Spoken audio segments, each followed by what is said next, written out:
Et salut YouTube, aujourd'hui nouvelle vidéo. Je tenais particulièrement à vous la faire car ça fait un petit moment que je comptais la produire et la publier. Aujourd'hui ce sera juste un contenu simple, pas compliqué, sur les specs du PC. Donc je vous fais cette vidéo depuis mon nouveau PC gamer, mon nouvel outil de travail sur lequel je produis mes lives Twitch en ce moment. Donc j'en profite aussi pour faire une petite page de pub perso. N'hésitez pas à vous follow sur le Twitch, les réseaux sociaux, donc Twitter, YouTube ici même, et TikTok aussi également.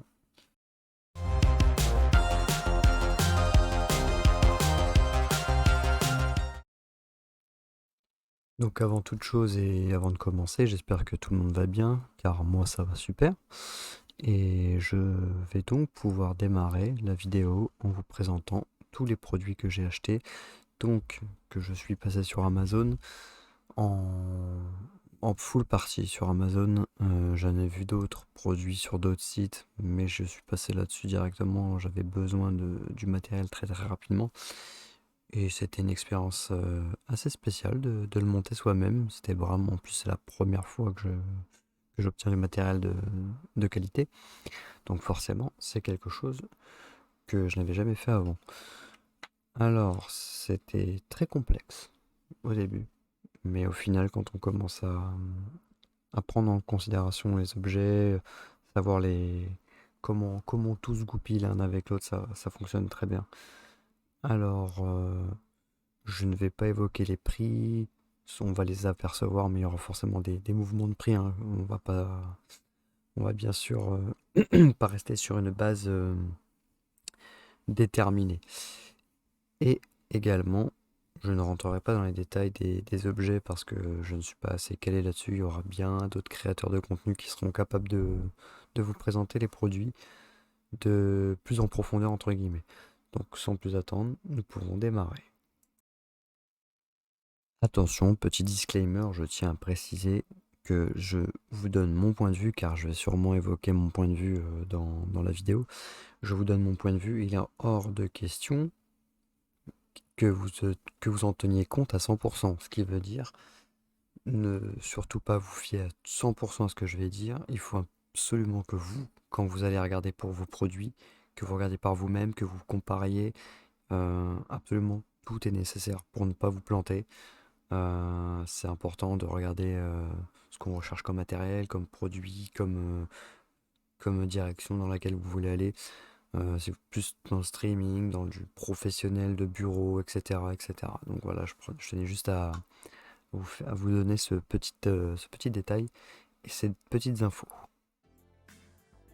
Sans plus attendre, nous pouvons démarrer. Alors, pour commencer, je suis parti sur un boîtier Cooler Master TD500 Mesh. Donc les trois ventilos qui sont en façade sont fournis, bien évidemment. Ce qui peut ne pas être le cas quand on a des images de boîtier avec présence de ventilateurs ou d'autres matos qui ne sont pas compris forcément dans le matériel, quoi. Pour moi, pour ma part, je le trouve très très bien. Je le trouve très bon. J'ai cherché la simplicité, hein, je me suis pas attardé à non plus un boîtier incroyablement onéreux. Je me suis vraiment cantonné à quelque chose qui me plaisait, que je trouvais joli et qui rendrait à la finale plutôt beau, hein, dans l'ensemble. Donc oui, les trois ventilos en façade sont RGB. Vous pourrez paramétrer selon la couleur choisie et également vis-à-vis du logiciel que vous utiliserez pour les configurer justement. Ensuite, nous passons sur l'alimentation. Et oui, l'alimentation est extrêmement importante, je le précise parce que peut-être que beaucoup ne le savent pas, mais ça reste l'outil principal qui fait démarrer la bête. Sans alimentation, compliqué. Et surtout, c'est très important de choisir une bonne alimentation pour éviter d'avoir de mauvaises surprises dans l'avenir. Donc, je reste très très vague là-dessus, comme je vous ai expliqué en début de vidéo, je ne rentrerai pas dans les détails, je vous montre seulement les outils, enfin les produits que j'ai utilisés pour pour la config, mais d'autres créateurs de contenu seront plus à même de répondre à ces questions. Donc là, c'est une Corsair RM850, certifié Gold, 80 plus Gold, pardon, et entièrement modulaire. Donc, petite explication sur ce qui est modulaire, semi-modulaire et non modulaire. Pour ma part, étant entièrement modulaire, vous voyez ces parties-là, c'est-à-dire que tous les câbles, tous les ports ici ne sont pas obligatoirement, les câbles ne sont pas nécessaires d'être tous branchés, voilà, plus clairement. Contrairement à une non modulaire, si je ne me trompe pas, un seul et unique trou, par exemple, je vais prendre celui que je pointe avec la souris. Celui-là, il y aura un amas de fil qui en sort. C'est un seul et unique trou, en fait, tout simplement. Pour la carte mère, je parle très très français, c'est très très pratique. Donc je suis sur une MSI Mag Z690 Tomahawk en Wi-Fi DDR4. Le Wi-Fi n'est vraiment pas nécessaire, hein, j'ai opté pour une polyvalence. Du coup, pour la carte mère, il faut bien aussi vérifier qu'elle soit compatible avec votre processeur. Parce qu'il se peut qu'il y ait conflit entre le processeur, le matériel que vous utilisez et la carte mère. Donc, pour ma part, c'est celle que j'ai utilisée. Le Ventirad, je suis parti sur un Noctua NH-U12A, un ventilateur pour le processeur qui fait extrêmement bien le taf. Si je dis pas de bêtises, c'est autrichien, la marque. Ça vient d'Autriche. Ouais, Austria. J'avais regardé sur ma boîte parce que je me disais que je connaissais pas cette marque et apparemment il est plutôt intéressant. Il refroidit plutôt très très bien mon processeur. Après, je ne pousse pas non plus dans des retranchements, dans de très très gros retranchements.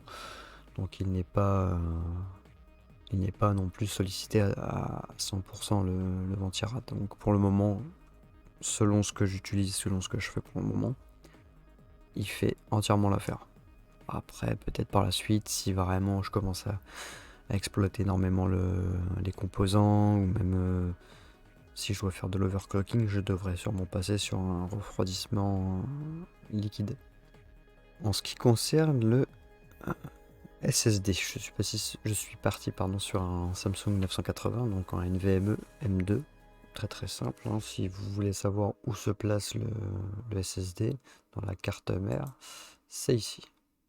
Dans le petit slot que vous voyez, que je montre à l'image, là où il est écrit D1, c'est D1 ou O1, je vois pas très très bien la lettre. J'ai du mal à distinguer si c'est un D ou pas. Mais du coup ça se place ici. Au cas où ça peut intéresser, voilà, pour le positionnement par la suite, moi, même si je suis pas là pour faire un tuto montage PC. Mais je donne l'info, voilà, ça se place ici.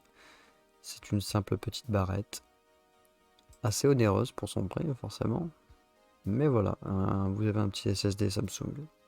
Vous aurez aussi des cruciales. Les Samsung sont notés de meilleure facture. Ensuite, nous avons les Arctic P12. Alors, ce n'est pas nécessaire si vous avez un boîtier qui, lui, propose des ventilos déjà intégrés. Ils ne sont pas forcément tous optimum, ni de bonne facture. Donc, les Arctic ont un bon taux de rafraîchissement. Ils sont plutôt bons dans ma config actuelle. Je connais pas non plus les détails. Voilà, une question de pression statique, etc. comme ils sont mentionnés. Plutôt silencieux. Je ne les entends pas. Les ventilos que j'entends le plus à l'heure actuelle, ce sont ceux de façade du Cooler Master. Mais voilà, pour le moment, je n'ai rien à dire dessus. On peut, pareil, les personnaliser avec Mystic Light, par exemple. C'est ce que j'utilise de la carte MSI. Ensuite, pour la RAM, je suis passé sur de la technologie Kingston Technologie Fury Beast, 32 Go pour être tranquille pour le moment. Par la suite, je pense en reprendre 32 autres. Comme ça, je serai encore plus tranquille. et donc 3200 MHz, à savoir que de base, ils sont bridés. Donc quand vous avez vos barrettes de RAM, modifiez-les dans le BIOS système. Donc dans le BIOS, avant que vous installiez Windows par exemple, vous pouvez accéder aux configurations de vos accessoires et de vos produits que vous avez achetés. Comme les barrettes de RAM par exemple. Vous avez... normalement ici ils sont à 2600 de base. Donc c'est à vous de les monter à 3200 ou 3006 selon ce que vous avez en fait. Là normalement si je dis pas de bêtises vous avez voilà 3006, 3007 etc. Donc pareil ils sont à RGB ici. Alors pareil pour moi c'était pas nécessaire de le RGB, hein, c'est vraiment que de l'esthétique, c'est de l'esthétique. J'ai entendu dire aussi que le RGB rajoutait des FPS.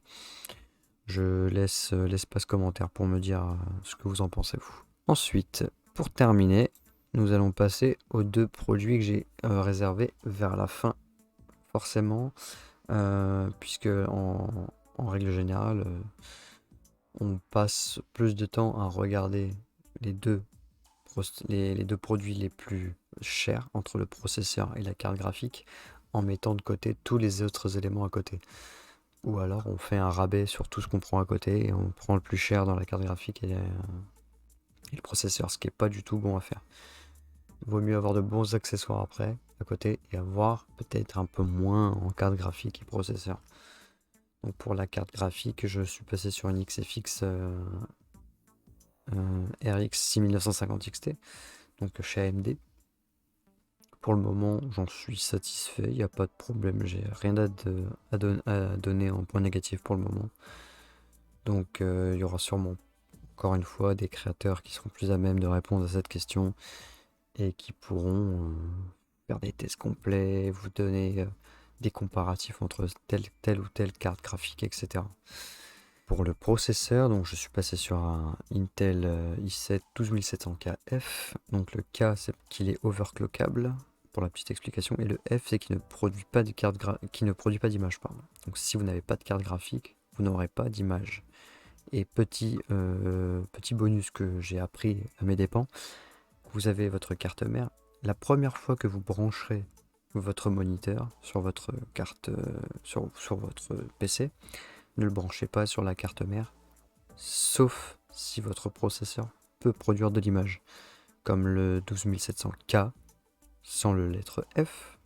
Donc la lettre F signifie qu'il n'y a pas de partie graphique. Voilà. Donc ne le branchez pas sur la carte mère, mais sur la carte graphique. Donc voilà, la vidéo touche à sa fin. N'hésitez pas à vous abonner, à liker si c'est le cas, et partager si vous estimez ça intéressant de le partager à vos amis ou à vos proches, ou qui que ce soit d'autre. Et n'hésitez pas aussi à me follow sur Twitch, sur TikTok, sur Twitter également, là où je poste régulièrement pour les infos, par exemple sur le Twitch quand il y a des soucis de réseau, de live, etc. etc. C'est là où je poste le plus mon contenu pour donner les infos. Je ne le répéterai jamais assez, mais c'est grâce à vous que l'on peut exister, nous, créateurs de contenu, même qui démarrent ou quoi que ce soit.